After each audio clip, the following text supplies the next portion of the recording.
The Book of Esther, Chapter 6.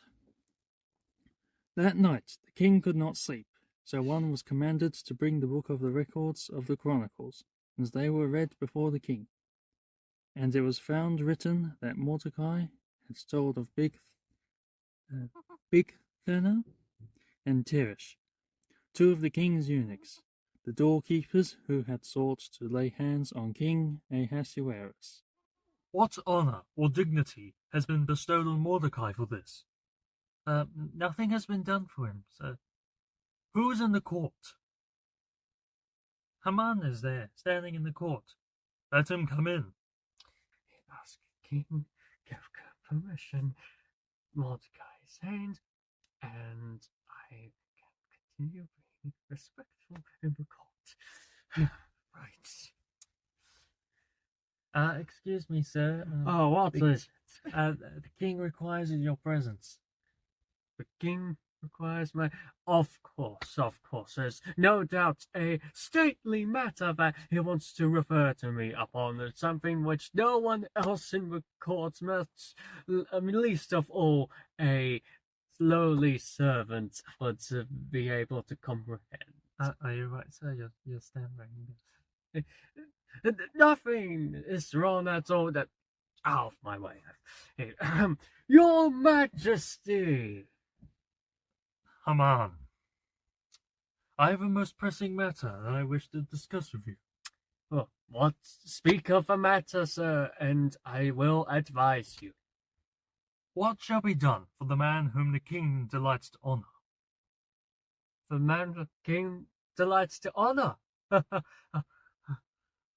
Whom but the king delights more to honor than me? Oh. For the man whom the king delights to honor, let a royal robe be brought which the king has worn, and a horse on which the king has ridden, which has a royal crest upon its head.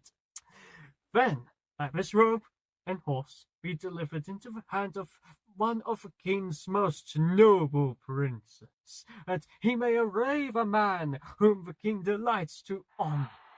Then parade him on horseback through the city square, and proclaim before him, "Thus shall it be done to the man whom the king delights to honor." Marvelous. Yes, that is perfect. I'm so glad. You have done it again, Haman. You're just full of genius ideas. It's absolutely nothing, sir. Hurry, take the robe and the horse, as you have suggested, and do so for Mordecai the Jew, who sits in the king's gate. Leave nothing undone of all you have spoken.